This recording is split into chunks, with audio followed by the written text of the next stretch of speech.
चंद्रसेन की पुत्री राजकुमारी रत्नप्रभा अपनी सुंदरता और वैभव के लिए पूरे राज्य में प्रसिद्ध थी, लेकिन इतनी ऐश्वर्यशाली होने के बावजूद वह बेहद अकेली और उदास थी। महल में ढेरों सेवक थे, लेकिन कोई भी उसकी सच्ची खुशी का कारण नहीं बन सका। राजकुमारी को बचपन से ही पक्षियों का बहुत शौक था। उसने अपने महल में अनेकों तरह के पक्षियों को पाल रखा था, जैसे तोते, मैना, मोर और हंस। परंतु इनमें से कोई भी उसे लंबे समय तक आनंद नहीं दे पाया। हर कोई उसकी इच्छाओं के अनुसार चलता, लेकिन उसे सच्चा साहचर्य किसी से नहीं मिला। एक दिन जब राजकुमारी अपने बगीचे में टहल रही थी, तब एक बूढ़ा साधु महल के द्वार पर आया। उसके हाथ में एक सुंदर और बहुरंगी तोता था, जिसकी आंखें मानो चमकती हुई नीलम थी। साधु ने कहा, हे राजकुमारी, यह कोई साधारण तोता नहीं है। यह बोल भी सकता है और कहानियाँ भी सुना सकता है, और सबसे बढ़कर यह तुम्हारा अकेलापन दूर कर सकता है। लेकिन याद रखना, इसे पिंजरे में मत रखना। यह स्वतंत्र रहकर ही अपने चमत्कार दिखा सकता है। राजकुमारी ने हंसते हुए तोते को अपने हाथ पर बैठाया और उसे गौर से देखा। तोते की आंखों में एक रहस्य भरा आकर्षण था। उसने साधु की बात मानी और तोते को महल में ले आई। उस तोते का नाम था मधुवन। वह न केवल बोल सकता था, बल्कि अद्भुत कहानियाँ भी सुना सकता था। राजकुमारी हर रात उससे कहानियाँ सुनती और उसके साथ घंटों बातें करती। एक दिन मधुवन ने कहा, राजकुमारी, तुम इस महल में एक सुनहरे पिंजरे में हो। क्या तुमने कभी बाहर की दुनिया देखने की इच्छा नहीं की? राजकुमारी चौंक गई। कोई भी उससे इस तरह की बात नहीं करता था।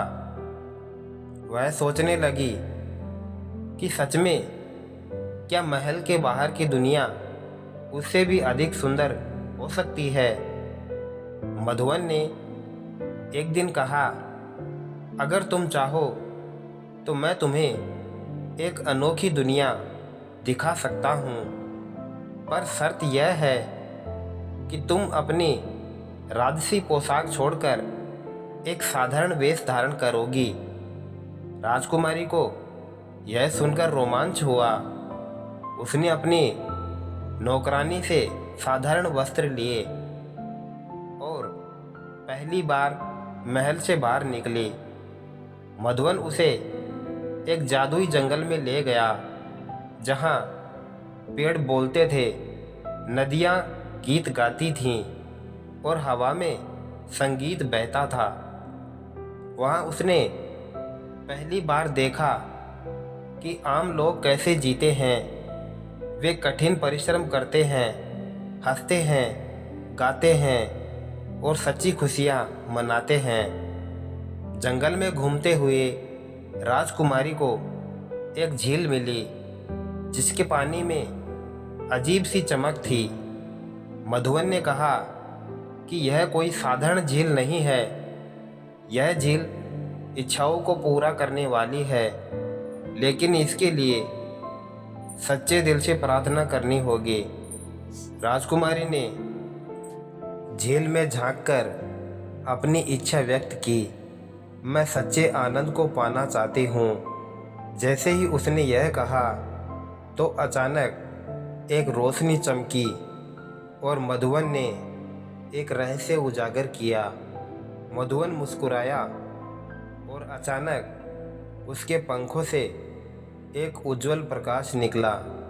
कुछ ही क्षणों में वह एक सुंदर राजकुमार में बदल गया। मैं राजकुमार विक्रांत हूँ। मुझे एक दुष्ट जादूगर ने श्राप देकर तोता बना दिया था और केवल एक सच्चे हृदय वाली राजकुमारी ही मुझे मुक्त कर सकती थी, और तुमने वह कर दिखाया।